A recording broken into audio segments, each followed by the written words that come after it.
We have a fundamental of the week that we start every meeting with. Every meeting that happens at Diamond C, we start with the fundamental of the week, just a brief conversation about it. What does it mean to you? What are the challenges of it? Where have you seen success with it? A brief conversation, just a few minutes about the fundamental of the week, and it helps us to edify one another in that, to build one another up in that. And it helps to keep it alive, where it's not just a poster on the wall or a banner on the shop, in the rafters in the shop. It makes it real life for us.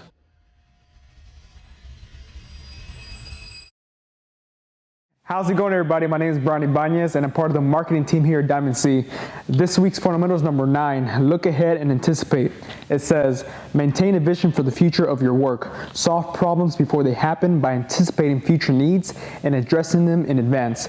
Preventing issues is always more effective than fixing them. Whenever I first started here, going through the fundamentals, this one really stuck out to me because, while I was growing up, and even still now, I'm really, really crazy and competitive. And I was not always the fastest, strongest, smartest, right? Crazy to believe.